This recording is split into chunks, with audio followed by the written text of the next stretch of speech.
parte fisiológica de igual manera. Entonces, en ese sentido, en realidad nosotros vamos a encontrar varios aspectos. Lo que son los aspectos generales, una parte de los parámetros quirúrgicos que se tienen que tomar en cuenta. Luego la patología infectocontagiosa, ¿no? La parte de bronquiectasia, edema pleural, TBC, hidatidosis pulmonar. Contempla también la parte de traumatismo, ¿no? Que es bastante frecuente hoy por hoy. Hay muchos traumatismos torácicos que llevan policontusos, politraumas que llevan a las emergencias. Y hay que saber reconocer un neumotórax, un hemoneumotórax, un derrame pleural, un hidrotórax, etc. Un piotórax, un kilotórax, este tipo de conceptos es necesario manejarlos en lo que es trauma. Tórax inestable, cuando se tiene que tener una indicación quirúrgica en un tórax, por ejemplo, traumático, ¿no? Y las recomendaciones que se tienen. Después de ello vemos la parte vascular, donde tenemos que ver, por ejemplo, el tema de aneurismas abdominales, torácicos, ¿no? Patología arterial periférica, ¿no? Takayasu, síndrome de Rich, Marfan. Varios de estos temas hay tópicos en los que van a disertar ustedes en grupos, pero yo les voy a dar sobre todo los tópicos que son más de relevancia y sí los voy a estar contemplado también, ¿no? Deformidades del tórax, de la pared del tórax, hernias diafragmáticas, evitaciones, infección escabática, síndrome de Poland, todo eso también se tiene que ir conociendo.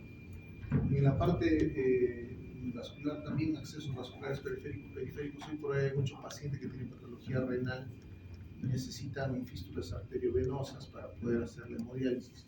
Es una parte también que nosotros manejamos y que ustedes tienen que saber cuándo se indica que el paciente y cómo es el manejo del seguimiento, ¿no? Porque les van a tocar muchos pacientes nefrópatas también probablemente.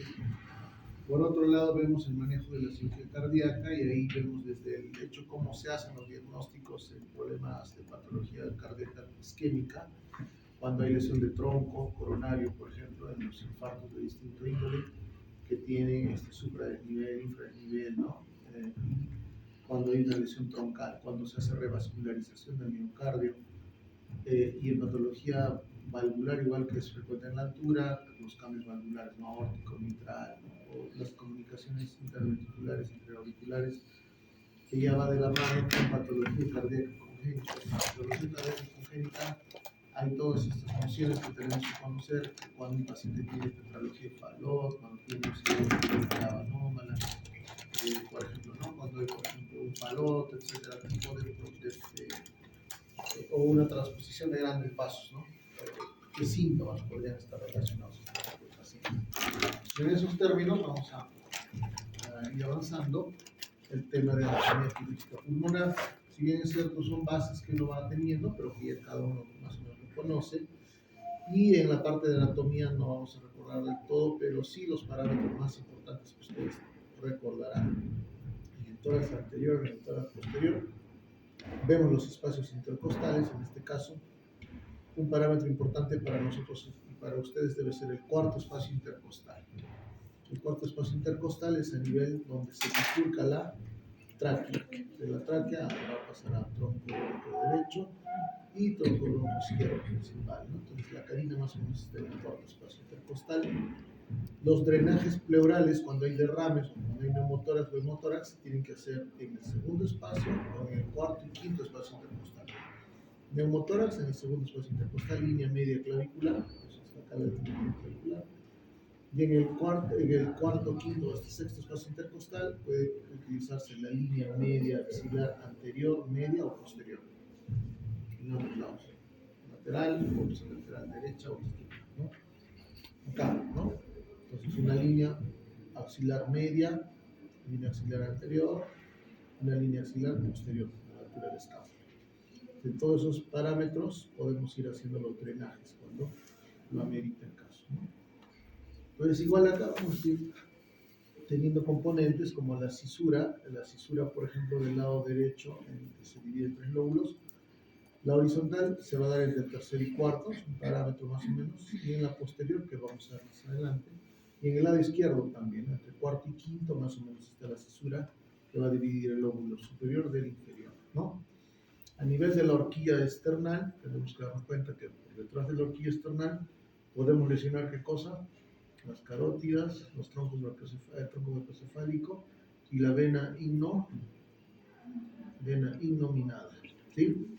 Por detrás está la tráquea, el esófago, ¿no? Y acá más arriba la tiroides, cuando tenemos que hacer las traqueostomías o las cirugías de tráquea, porque nosotros también hacemos trasplante de tráquea, o traqueoplastías, cuando hay intubaciones prolongadas en una UCI. Un paciente mayor a 7 u 11 días tenemos que hacer una traqueoplastía, que normalmente lo hace para una traqueostomía, que normalmente lo puede hacer el cirujano de cabeza y cuello o también el luciólogo. Y cuando hay afectación de la tráquea, ya hacemos la resección de los anillos traqueales, ¿no? Para hacer las anastomosis término-terminal. Hemos llegado a sustituir hasta 12 anillos traqueales, ¿no? Y luego tenemos que colocar unas suturas para que el paciente no estire y no se abra la sutura. Es muy interesante también aquellos que en un momento quieren hacer cirugía de cabeza y cuello. Nosotros hemos dado siempre las pautas para hacer la cirugía de tráquea y en lo que es trasplante pulmonar, reseccionamos desde tráquea, pulmones, vasos, todo lo que está a este nivel, ¿no? Entonces, un trasplante interesante también es el cardiopulmonar, ¿no? Puede ser el mitipulmonar o el unipulmonar. Entonces, el top de lo que son los niveles hospitalarios siempre es el trasplante, la traumatología. Entonces, ahí la parte de anatomía lo tienen que manejar al detalle, también la parte fisiológica y la parte del manejo postoperatorio, ¿no? Entonces, aquellos que van a ser neumólogos, cardiólogos, sociólogos, tienen que saber todo este manejo que es vital, porque a veces una cosa es lo que ves en los parámetros del medio interno y es diferente lo que se ve también en la parte de las estructuras anatómicas. Por eso es tan importante conocer el detalle anatómico, ¿no? Igual, en la parte posterior, uno de los parámetros importantes para nosotros es la línea media escapular, ¿no? La punta de la escápula, ¿lo ven? Más o menos está a nivel del octavo, séptimo, octavo, noveno espacio intercostal. Cuando hacemos punciones, hacemos a nivel a 2 traveses de dedo más o menos de la punta de la escápula al medio y la línea media escapular, y ahí podemos hacer las biopsias de pleura, podemos hacer las toracocentesis evacuatorias. Ese es un parámetro anatómico también importante. Cuando se hacen las toracotomías, vemos esto en pacientes que se hacen toracotomías, vemos la línea escapular y la línea medial de la columna, ¿no? Las hipófisis espinosas. Si vemos acá, y esto lo ponemos como un ángulo, el corte es como una bisectriz que va hacia la parte del microespacio intercostal hacia adelante, y la incisión es entre la columna y la escápula al medio. Esa es la incisión tóraco-lateral o posterolateral en lo que son cirugías torácicas, por ejemplo. Y en lo que es la parte de cirugía cardíaca, sí se hace la esternotomía. O sea, abrimos a este nivel el esternón por la mitad, sin llevarnos ni la innominada ni el tronco brachiocefálico. Hay que tener mucho cuidado a este nivel cuando uno hace la incisión del esternón, porque lo abres a la mitad, ¿no? El paciente por el esternón. Y siempre te mando en cuenta que no lesiones los vasos que están en la parte posterior, ¿no? Para eso antes utilizábamos unas sierras especiales, pero ahora hay unas sierras eléctricas para esternótomos que podemos utilizar. Y luego utilizamos un separador universal que es el finoquieto, que en un momento lo van a ver también, para aperturar el tórax, ¿no? Cuando hacemos la incisión torácica, prácticamente, como les decía, viene de la parte de la bisectriz entre la escápula y la columna, viene el cuarto y quinto espacio intercostal, y siempre accedemos por el reborde superior. ¿Por qué? Porque el paquete vasculonervioso está en la parte inferior. Entonces ustedes van a cortar, inciden con tijera o electrocauterio por el borde superior, no van a tener sangrado. Donde tenemos que tener cuidado es cuando uno intenta cortar por debajo del borde costal. Nunca se abre por el borde costal inferior, siempre el superior. ¿Ya? Y luego el finoquieto separa el arco costal. Porque acuérdense que es un tórax, tiene forma de tonel y tiene toda esta zona cartilaginosa. Por eso que cuando hay defectos del tórax, como el pectum carinatum, excavatum o la exostosis parasternal derecha o izquierda, resecamos los arcos o los cartílagos costales para hacer un amoldamiento del tórax. Cuando tenemos que intervenir en la parte de carinatum o excavatum, ¿no? Igual en la parte del diafragma es importante el istmo del diafragma, donde pasa la aorta, donde pasa la vena cava, etc. Eso nos ayuda mucho cuando hacemos trasplante, por ejemplo, de órganos, ¿no? En la zona del trasplante hepático, trasplante de páncreas, es una zona bastante necesaria de conocer anatómicamente, ¿no?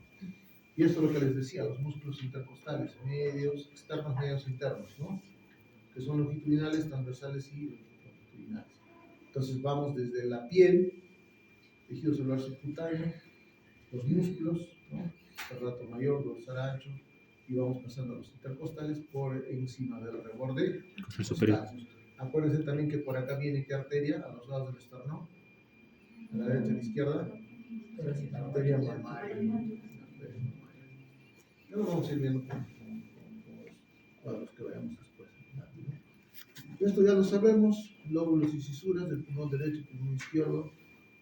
Los que han ido rotando conmigo hemos estado viendo algunas tomografías, que eso es lo importante que lo conozcan.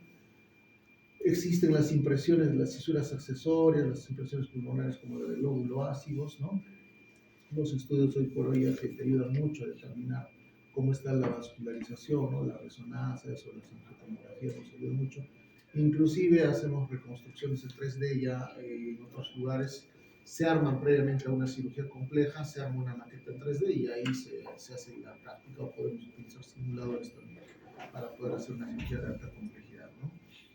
Entonces, tomar siempre en cuenta los parámetros que van entrecruzados, muchas veces los vasos versus los bronquios bronquioles, ¿no? Entonces, eso también hay que tomar muy en cuenta en la parte anatómica. Entonces, esto es importante recordar, así como se hacen los lóbulos del hígado. En el pulmón derecho tenemos el lóbulo superior, que tiene un segmento apical 1, posterior 2 y el anterior 3. El lóbulo medio, que tiene un segmento lateral 4 y un medial 5, o sea, 4 y medial.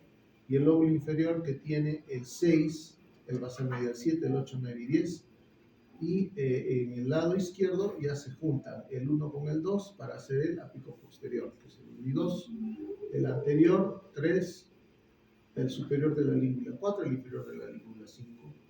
El lóbulo inferior tiene el superior del inferior, que es el 6, paralelo al otro lado, un basal anteromedial, un basal lateral y un basal posterior. Lo vamos a ver en imágenes, que es mucho más fácil de reconocer y acordarse.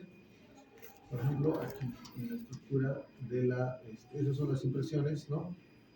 De la aorta, del ácido, ¿no es cierto? Y las estructuras anatómicas que se presentan en el vidrio pulmonar. Aquí, esto es importante, porque cuando entramos al sistema, ya cuando están rotando conmigo, vamos viendo, ¿no? las imágenes tomográficas, que es lo estándar muchas veces en traumatismo también, y tenemos que distinguir desde la parte superior hasta la parte inferior qué segmentos tenemos. Entonces, cuando revisamos los cortes tomográficos, siempre es de arriba para abajo. Son cortes axiales que van de arriba para abajo y de atrás hacia adelante, ¿no? Entonces, acá que vemos la tráquea. Siempre en una tomografía torácica nos ubicamos primero en la tráquea, ¿no ven? Tráquea, tráquea. Siempre les digo, ¿no? El seguimiento, tráquea, tráquea, tráquea, tráquea, tráquea, hasta que se bifurque, que se llama carina, ¿no? Desde la carina para acá, tronco, bronquio o bronquio, tronco principal derecho y bronquio, tronco izquierdo. Igual en el otro lado.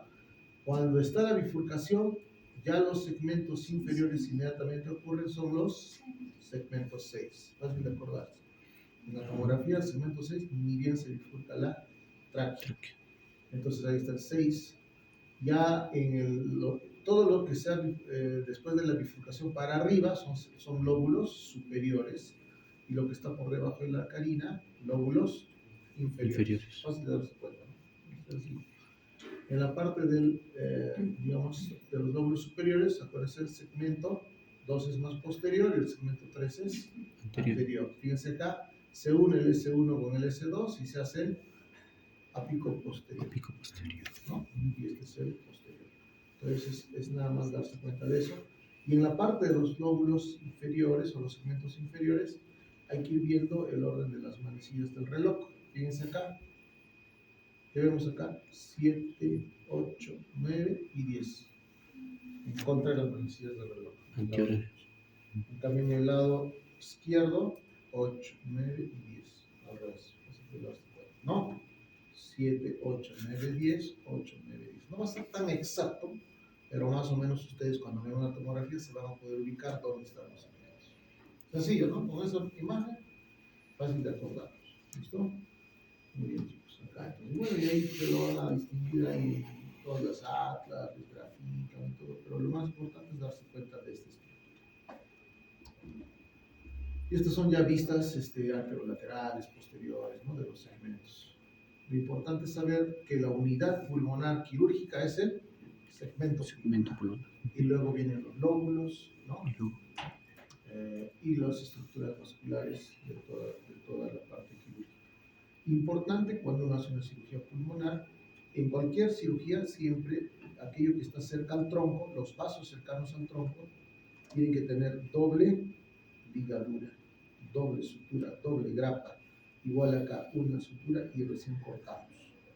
Entonces las secciones quirúrgicas se hacen haciendo doble ligadura o doble sutura cercano al tronco principal, ya sea de la vena o de la arteria.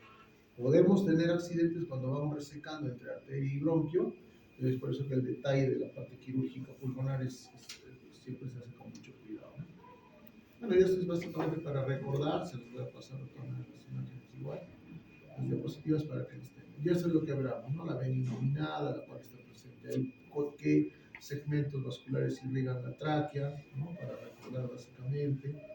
Esto que son las angiotomografías, las arteriografías que nos ayudan a distinguir si hay estenosis, si hay ductus, si hay coartación, ¿no? Y si hay drenajes venosos anómalos cuando tenemos que hacer cirugías cardíacas, por ejemplo. Todos son estudios complementarios que nos van a ayudar un poco a distinguir o a entender el diagnóstico, ¿no? Igual en la parte bronquial, así como en la parte de las arterias, vamos a ir viendo algunos segmentos de acuerdo a los segmentos pulmonares, segmentos bronquiales. Por ejemplo, aquí está el bronquio lobar superior derecho, que va a ir para el ápico, para el posterior y el anterior. ¿Sí? Igual en la parte basal. Este de aquí se llama tronco de los basales, igual acá tronco de los basales. Y luego acuérdense que el 7, 8, 9 y 10, y en el otro el 6, 7, 8, ¿no?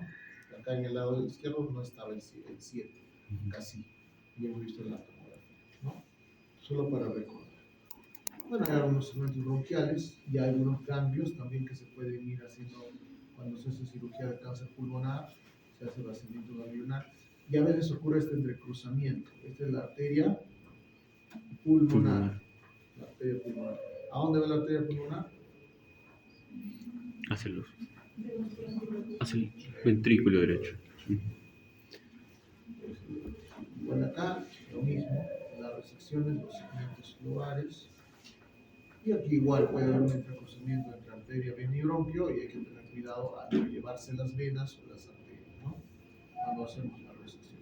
Siempre hacer el control proximal, el control distal. Por ejemplo, si queremos suturar esta arteria, control distal, control proximal. Proximal es más cerca del tronco más grueso.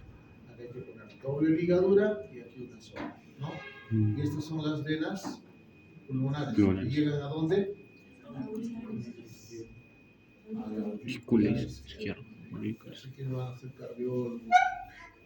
¿No? Muy bien. Entonces, ya es así. En toda la parte quirúrgica es casi la misma lógica. Control de vasos proximal distal, con doble ligadura cerca de los troncos, y siempre tomando en cuenta las estructuras anatómicas aledañas, ¿no? Es lo mismo acá. Entonces esto básicamente es como un recordaris de la parte anatómica y esto es importante. El hilo derecho, cuando uno va haciendo una cirugía a nivel del lado derecho, tiene que ver que arriba está el bronquio, la arteria y la vena, ¿no? Y en el lado izquierdo, arteria, bronquio, vena. Entonces, dos diapositivas importantes para su examen también, ¿no? Listo.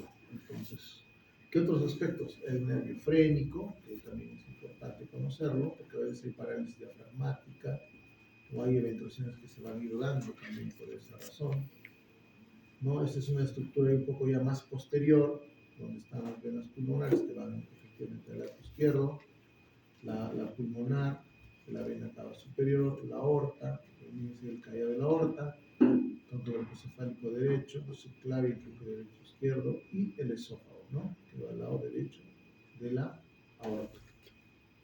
Viste el istmo diafragmático, ¿no? Igual acá tenemos más o menos la misma estructura y a veces hay reflujos, hay situaciones que se van a presentar como hernias diafragmáticas que también hay que tomarse en cuenta cuando les toca exponer esa parte, ¿no?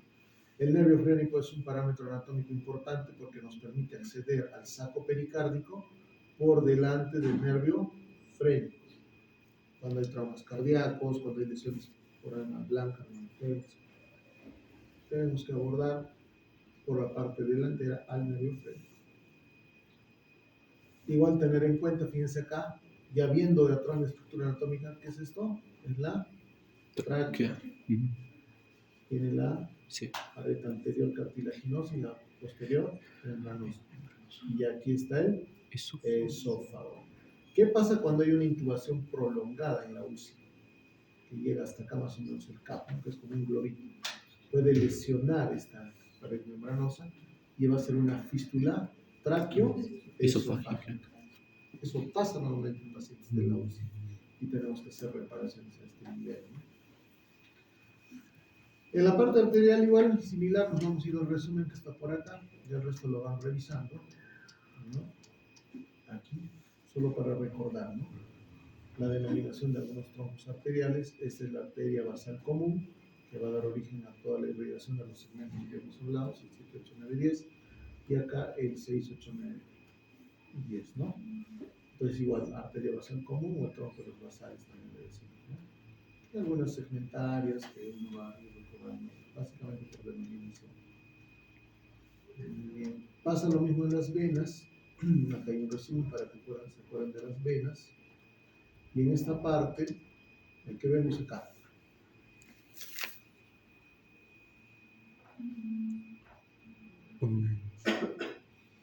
¿Qué vemos?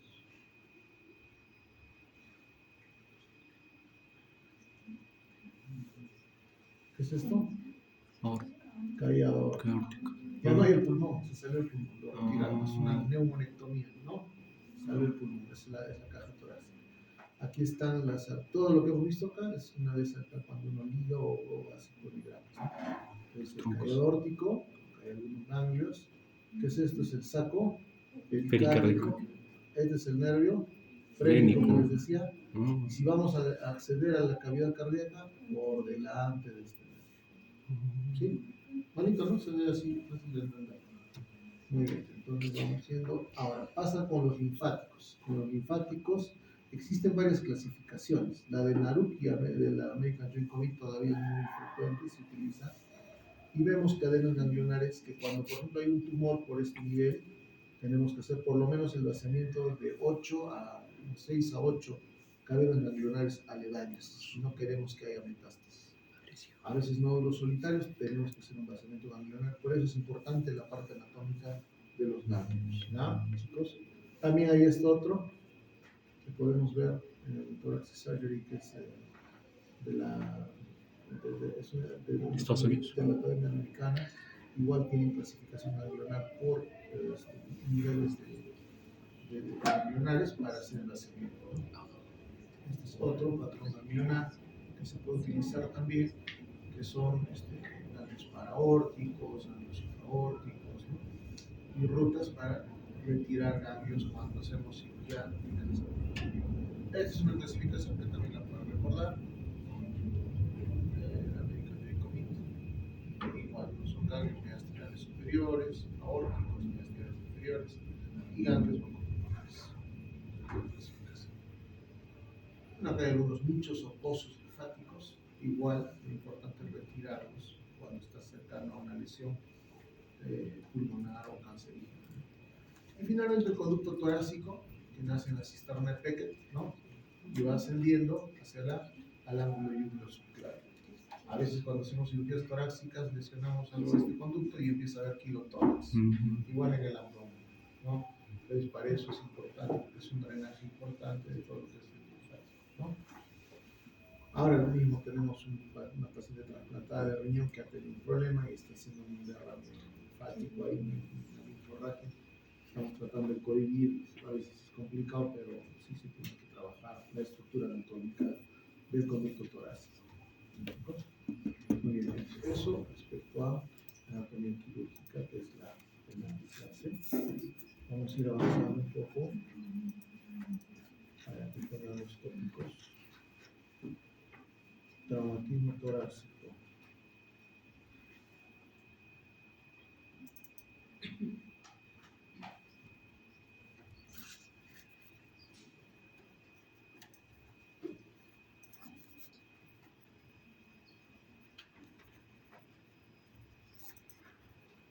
Entonces, el traumatismo torácico hay que ver varios aspectos. Es lo más frecuente que van a ver, por ejemplo, en vuestra práctica, ¿no?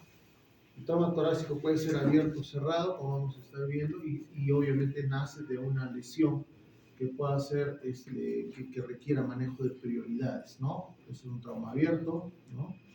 Puede ser un trauma cerrado, puede ser causado por un efecto de una causa externa, una lesión súbita, una caída, un traumatismo, un accidente de tránsito, ¿no? O una lesión o una perforación por un proyectil o por un arma blanca, ¿no? Entonces, y en base a la mortalidad no es tan compleja como el tema del cerebral, que a veces hay una hemorragia y el paciente fallece. Aquí podemos ir manejando primero los drenajes torácicos y luego ya, dependiendo de ciertas circunstancias, entramos a intervenir, ¿no? Acá vemos que el tema de la mortalidad en un politrauma va a representar un 25 a 50%, un TEC un 50%, si no lo resolvemos quirúrgicamente, si hay hemorragia intracraneal, en las extremidades un 45%, 30% de lesiones abdominales vasculares y pelvis en un 15%. El traumatismo torácico, cuando causa muerte, cuando hay un shock hipovolémico y hay un distrés respiratorio severo que puede llevar justamente a que el paciente no sea viable, ¿no? Entonces, es por eso que cuando hay un traumatismo torácico abierto o cerrado, vamos a valorar todos estos aspectos. El abierto puede ser penetrante, no penetrante, perforante, ¿no?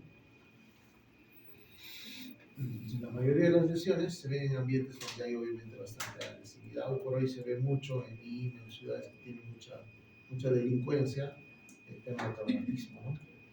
Entonces, si bien es cierto, pocos individuos requieren toracotomía, pero es importante manejar los drenajes.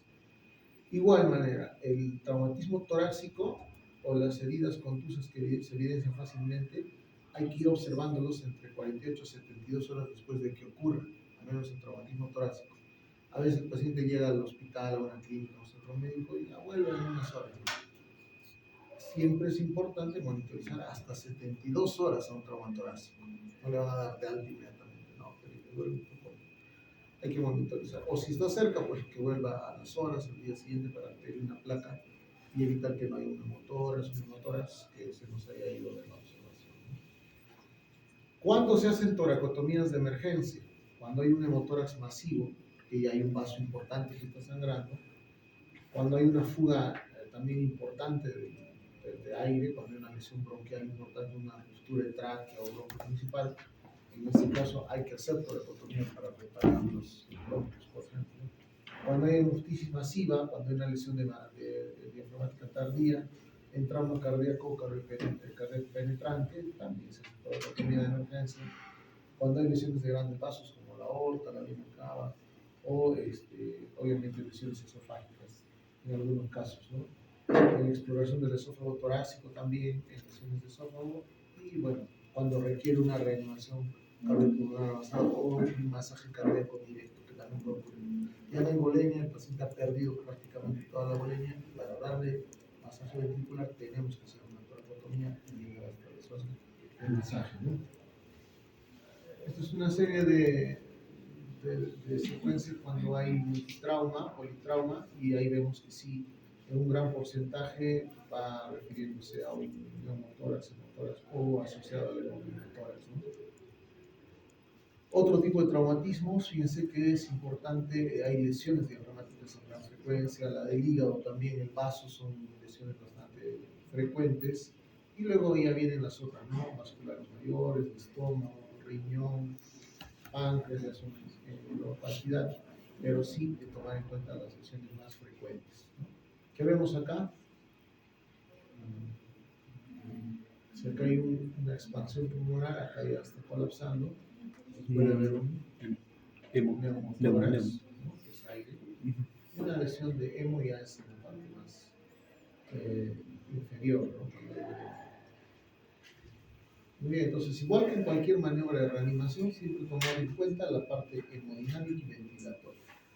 Hemodinámica, si el componente de la presión media está más de 60, tranquilidad. Si está menos de 60, sea cual fuera la sistólica o la diastólica, tenemos que tener en cuenta de reposición de fluidos, ya sea con sangre, cristaloides, colores, ¿no?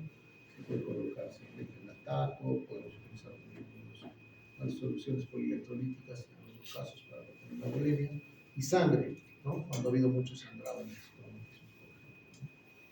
Y la parte ventilatoria, gases arteriales. Nosotros nos vamos a dirigir a gases arteriales, manejo el AGA, y bueno, y el suplemento de oxígeno cuando la saturación de oxígeno sea menor al 85%, ¿no? Eso también tomar en cuenta.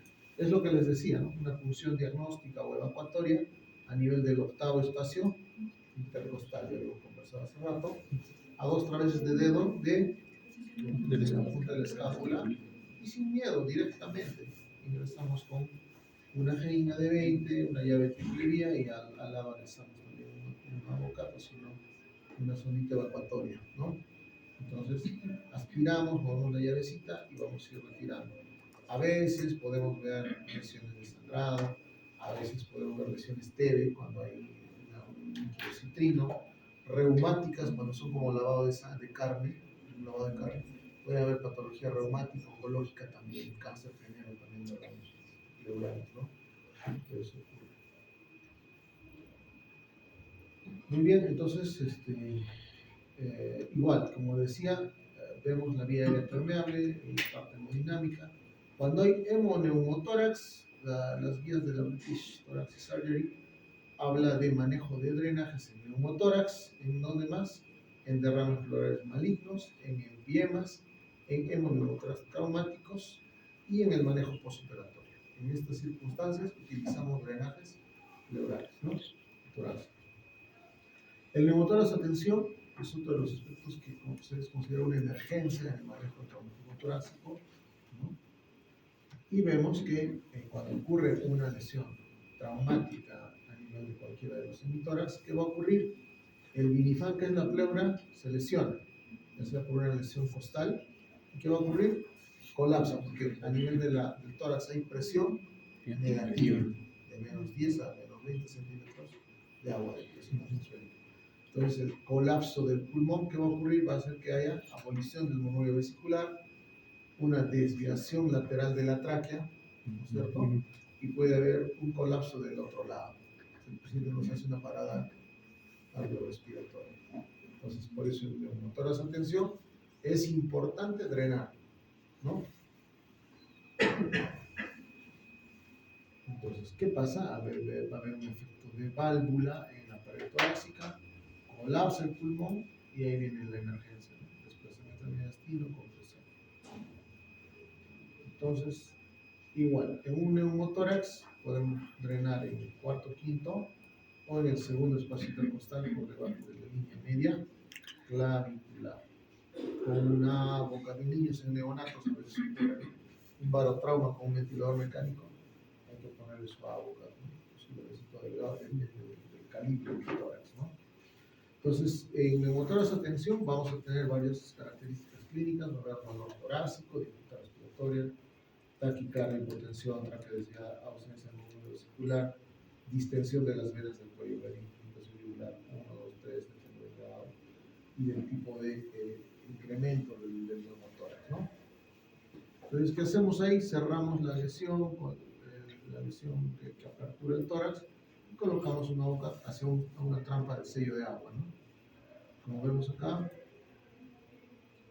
ahorita vamos a ver la trampa de sello de agua, pero acá, este es por ejemplo el tórax inestable. Cuando hablamos de tórax inestable, cuando el tórax hace un tórax bamboleante, por ejemplo, ¿no?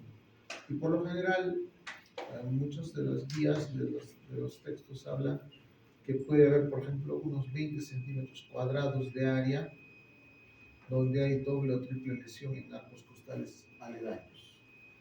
O puede haber también una fractura external, como en este caso. El tórax puede ser un tórax batiente, entonces ese tórax sí necesita una cirugía, ¿no? Para fijar. Entonces hay también signos y síntomas que vamos a ir viendo en el tórax con respiración paradójica. El tratamiento en algunos casos primeramente es ventilación mecánica, intubación, oxigenoterapia, fluidos de resucitación, analgésicos, antibiótico-terapia y imágenes de control, ¿no? Entonces, indicaciones para ventilación mecánica temprana en tórax inestable, cuando hay shock, cuando hay 3 o más injurias, además que tiene un traumatismo torácico, tiene un TEC, tiene fracturas en los miembros, ya, ese paciente probablemente va a tener que ser intubado, ¿no? Hay varias escalas que van a aprender. Si alguno es sociólogo, ahí tienen varias escalas que les enseñan cuándo se intuba, cuándo no se intuba, ¿no? Enfermedad pulmonar severa, si además del paciente también tiene traumatismo y tiene un SOA o tiene un EPOC, ese paciente probablemente va a requerir ventilación mecánica, ¿no? O un paciente que tiene más de 8 fracturas costales y tiene tórax paciente va a necesitar ventilador mecánico, ¿no? Y en pacientes mayores de 65 años también es otra indicación porque no tienen mucho fuelle para ir jalando el tórax o el pulmón traumatizado. Entonces, el hemotórax, de igual manera, si el hemotórax es masivo, vamos a tener más de 1200, 1500 de secreción sanguínea en el tórax. ¿Qué vamos a hacer? Vamos a palpar, obviamente, disminución de la opacidad del movimiento vesicular y vamos a palpar timpanismo, por así decirlo, ¿no? Entonces, en la percusión va a haber matidez, perdón, y podemos detectar un hemotórax a este nivel. Igual, la función de diagnóstico, porque se puede hacer una toracocentesis diagnóstica, sin temor, usamos en el cuarto quinto espacio intercostal en la línea media axilar, sin temor, aspirando, y si hay sangre, obviamente que ya valoramos la condición. Pero para eso hoy por hoy casi todos los especialistas, porque la ecografía es una herramienta que todos tienen que manejar, todos deben saber hacer ecografía. Hay cursos un montón, hay cursos también para ecografía FAST para traumatismo. Tenemos que distinguir con una imagen ecográfica si el centro médico donde se encuentra, el hospital, tengan a la mano para valorar la cantidad que se tiene de líquido sanguíneo o de derrame. ¿No? Este algoritmo es importante que lo conozcan cuando se entrasala. Cuando hay sangrado en el tórax y hay más de 1500 cc o más, este paciente muchas veces va a ir a toracotomía para limpiar, corregir y de repente controlar el sangrado, ¿no? Si el paciente ha drenado en un primer momento con un drenaje pleural menos de 1000 cc de un litro o de un litro, vamos controlando. Si en 4 horas drena 200 ml por hora, en 4 horas 800. vamos a toracotomía. Si el sangrado está entre 500 en una hora, también vamos a toracotomía para hacer un método de hemostasia, una hemostasia de control de sangrado. Y si drena 100 ml por hora en 6 a 8 horas, también va a toracotomía. Si no hay nada de esto, si cesa la hemorragia, se hospitaliza y no requiere entrar a sala. ¿Ya? Eso es importante también. Perfecto. Otras condiciones por las que va a toracotomía, si es que hay opacificación de un hemitórax en la placa radiográfica, está todo velado, ya es sangrado, va a toracotomía. Si hay shock, también, porque tenemos que cohibir el sangrado. Y si pese al volumen, a la sangre que colocamos, a los cristaloides, coloides, no repone el volumen medio, la presión media, también va a toracotomía. ¿Ya? En estos casos se hace de esa manera. Entonces lo que decíamos que hay acá es un hidroneumotórax o un hemopneumotórax, ¿no? Y el drenaje pues se hace en el cuarto, quinto espacio intercostal. Decíamos que aquí está la línea media axilar, la línea axilar anterior y la línea axilar posterior. Si cualquiera de esos parámetros hacemos el drenaje. Utilizamos un bisturí, un tubo de drenaje, los látex, aspiradores, curva recta, jeringas con anestésicos y todo el material para la asepsia y antisepsia. Podemos utilizar, de acuerdo al tamaño del paciente, diversos calibres de los tubos de drenaje, que hay por tamaños, desde pequeñas sondas hasta tubos gruesos número 32, ¿no? Por lo general utilizamos 28, 30, 32, y pequeñitos ya tuvo 10, 14, ¿no? Y esta es la trampa de agua, donde el látex que va hacia el agua, o donde va a ir el aire o el sangrado, es la pipeta que va a llegar hasta el líquido. Y en la otra pipeta no va a estar al aire. ¿Por qué? Porque acá entendemos que hay una columna de presión atmosférica, ¿no? 760 milímetros de mercurio versus lo que tiene acá en el líquido. Entonces, a veces en las clínicas o en los centros médicos va y se le deja el dren, le cambia el técnico a la enfermera el dren y el látex lo colocan acá. Hay que tener cuidado porque todo este líquido se va a salir por acá. Entonces, esas son cosas básicas que ustedes tienen que conocer al momento de manejar drenes pleurales, por ejemplo. Que sí lo tienen que conocer el médico general, ¿no? También tenemos las válvulas de Henrich, cuando por ejemplo hay un proceso con pus bastante piema del tórax, se va colocando esta valvulita que deja salir la secreción purulenta o una bolsa de colostomía, pero no vuelve, sino es como una válvula de salida, pero no de retorno. Entonces el líquido va saliendo y luego se va cerrando para que no retorne ese líquido. Esa válvula se llama válvula de Henrich, ¿no? Igual los lugares de mayor frecuencia en drenajes torácicos, ¿no? Y bueno, diversos puntos de fijación que se hacen en los drenajes torácicos. ¿Qué vemos acá? Es un neumotórax. ¿Qué es esto? ¿Es una radioopacidad o es una radiolucidez? ¿Qué es? Radiolucidez. Radiolucidez. ¿Y en la tomografía qué se llama? Hipointensidad. Hipointensidad. Es importante, ¿verdad? Para que no se confunda. Entonces será una placa simple de tórax de adecuada o inadecuada penetración. Cuando está adecuada se ve el subcutáneo, los huesos, ¿no? La zona de la musculatura, ¿no? Cuando vemos más costillas está muy penetrada, está un poco más penetrada, ¿no? Pero obviamente hay radiolucidez. ¿Cómo describimos esta placa? Placa simple de tórax, PA, póstero anterior, donde en el mediastino, ¿no? Describimos el mediastino de arriba hacia abajo. La tráquea ligeramente desviada hacia la derecha. No está central, no está sobre los espinosos. Arco del botón óptico delgado, la silueta cardíaca lateralizada hacia la derecha, aparentemente con un índice cardíaco dentro de los líneas normales, ¿no? Si hacemos la medida, ¿sí? Y nada más se logra ver acá, ¿no? Y hay probablemente a este nivel se evidencia silueta de radiopacidad que podría corresponder a la imagen del pulmón que ha colapsado, ¿no? En el hemitórax derecho, luego de haber revisado el mediastino, describimos el hemitórax derecho. En el hemitórax derecho vemos expansión pulmonar global o total, reforzamiento leve de la trama, ángulo costofrénico libre. ¿Sí? En el lado izquierdo, radiolucidez. Radiolucidez en todo el hemitórax. En todo el hemitórax izquierdo, ¿no? Ángulo costofrénico libre. Conclusión. Neumotórax completo. Exacto, podría corresponder a un neumotórax. Atención. ¿Sí? Total. Muy bien. ¿Qué hacemos? Drenamos, ¿no?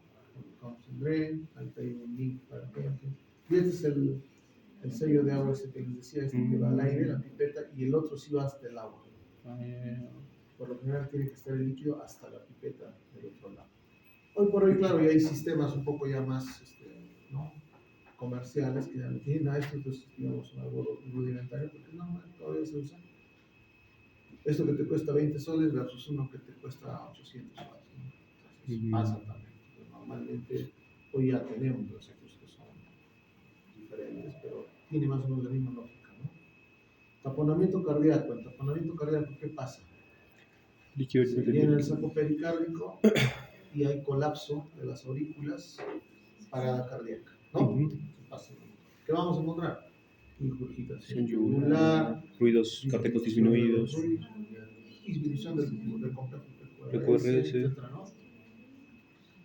Presión venosa elevada, hipotensión, pulso paradojal y disfunción, ¿no? Igual acá vamos a ir viendo los parámetros coreográficos que se van a presentar. ¿Qué se va a tener que hacer? Una pericardiocentesis y un drenaje subsifoideo o una abertura de la ventana pericárdica, ¿no? Cuando se hace una punción, básicamente dirigimos de la horquilla esternal a un lado, dirigido hacia el hombro izquierdo a 45 grados y entramos aspirando para evitar que no haya un problema mayor, ¿no? Entonces, podemos acceder a esta forma de hacer el drenaje del pericardio o podemos hacer una apertura, ¿no? No como en este caso, pero sí en la parte inferior del apéndice sifoides para hacer una ventana y drenar el líquido para que no colapse el corazón. Esto es lo que les decía hace rato, una toracotomía abierta posterior a la izquierda. que nos va a permitir hacer masaje cardíaco. Llegamos hasta la zona, aperturamos la pleura, va a colapsar el pulmón y estos lóbulos los desplazamos a la parte inferior y vamos a ver esa imagen que antes les vi con el nervio frénico y aperturamos encima y llegamos al corazón. Entonces eso se hace en trauma shock cuando es necesario. Este es el algoritmo para un trauma cardíaco, cuando se hace reanimación, cuando hay hemodinamia estable, cuando no está estable. Cuando hay estabilidad hacemos una ecocardiografía para ver si hay o no un derrame pericárdico. Y si hay inestabilidad y vemos que hay definitivamente signos de taponamiento, vamos a una toracotomía, ¿no? En las toracotomías aquí está, fíjense el nervio frénico encima, aperturamos y miren lo que hemos encontrado en este tipo de lesión, por ejemplo, ¿no? Una lesión de arma blanca. Aló, Pedrita, dime.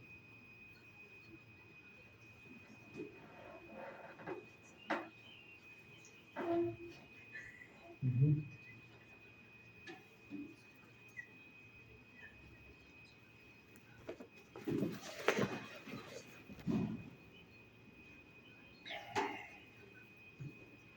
Sí, el doctor Zapata. Sí, yo creo. Sí, él está definido como área. Ya.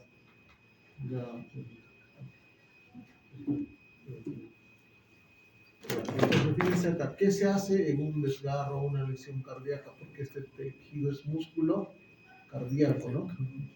Músculo cardíaco, y vamos a utilizar estos pliegues que son como unos fijadores, como unas esponjitas, donde vamos a hacer puntos separados. ¿Ven acá? Estos son los puntos de fijación, pero tenemos como unos parchecitos para que no corra el músculo. Y entonces tenemos que ir cuidando porque el corazón va a estar batiendo. Entonces hay que tener cuidado de no dar a las coronarias. Estas son las coronarias, ¿no? Descendente anterior. Coronaria izquierda, cuando vemos arterias coronarias, vamos a ver cómo está la división y todo, ¿no? La idea es que no se pueda lesionar alguna de estas arterias. Esta es coronaria derecha, ¿no? Entonces, es la forma como se hacen las reparaciones, ¿no? Muchas veces con puntos separados y con esos pliegues que son los parches para evitar desgarro cardíaco. Esta es básicamente una clasificación de la escala de trauma cardíaco, desde una lesión desde anormalidades en el EKG hasta una obstrucción cardíaca mayor al 50% del tejido, que es el grado 6. Entonces lo vamos a dejar. Y en revisiones secundarias podemos tener casos como estos, que puedan presentar contusión pulmonar, lo que les decía, a partir de 72 horas.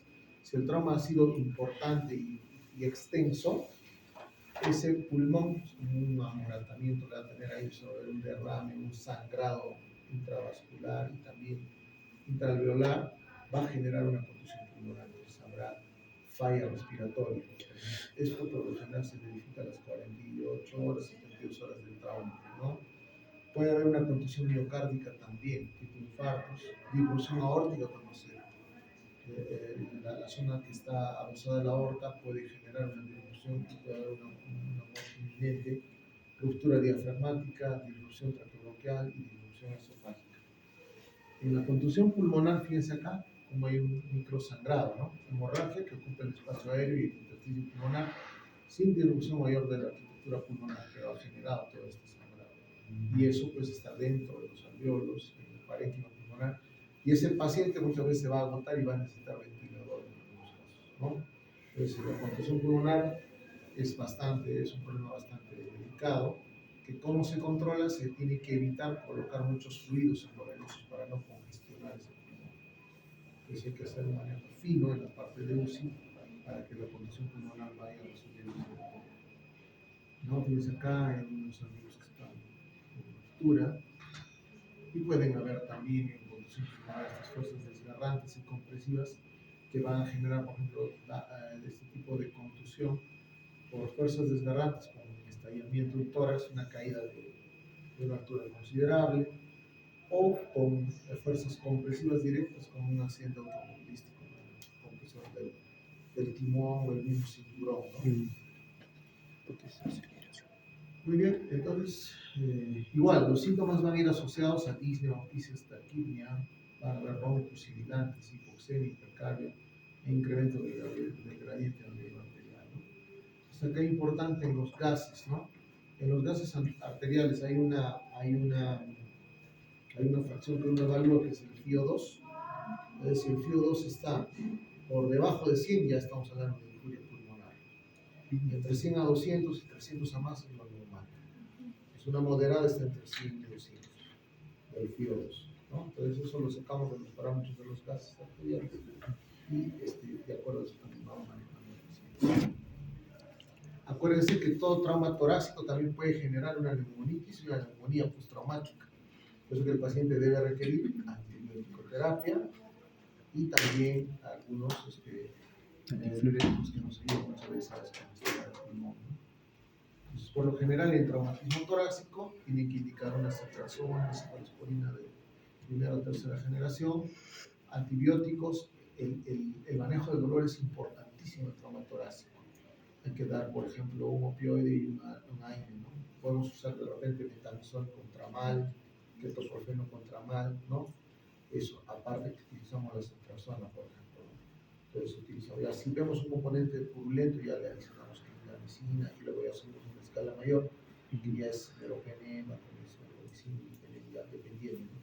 Pero primero iniciamos con ceftriaxona, empezamos también con metamizol 2 gramos cada 8 en un adulto, y podemos utilizar tramal 100 cada 8 o 50 cada 8. Y el omeprazol, que es el protector gástrico, que siempre en toda terapia debe ir, antes se usaba Valentina, ahora es el omeprazol, ¿no? Esa es la forma como manejamos. Y a la par hacemos seguimiento del EKG, un ecocardio para ver si hay colapso de las aurículas. Vemos el CPKMB, el dímero D, por ejemplo, que el dímero D nos va a ayudar a ver si no hay una embolia pulmonar, por ejemplo, y las enzimas cardíacas nos van a ayudar a que si no hay, por ejemplo, una contusión miocárdica, ¿no? Entonces, el monitoreo cardiológico, eso ya a los cardiólogos les corresponde o a los sociólogos también, ¿no? Muy bien, entonces, en disrupción aórtica, como les decía, puede también causar una muerte inminente. Para eso, el seguimiento con tomografías, por lo general, hoy por hoy, a la mayoría de traumatismos torácicos le pedimos una tomografía simple. Si necesita verse un detalle de las arterias, ya una tomografía con contraste, ¿ya? Fíjense acá, abombamiento del mediastino en la parte superior a nivel de la aorta. O sea, puede haber una disrupción aórtica, ¿no? A nivel del istmo aórtico. Y acá ya tenemos una lesión proyectil que ha quemado una zona y está habiendo un abombamiento. Fíjense acá, a las horas. Y a veces o lo dejamos y esperamos, o también a veces entramos, pero hay gran posibilidad de un sangrado y muerte, porque una aorta que te sangra a ese nivel es complicado, ¿no? Igual acá, arteriografías que pueden generar lesiones de quemadura, de estallamiento. Entonces, nos ayuda a estos estudios a determinar cómo está el callado de la aorta y la aorta segmental.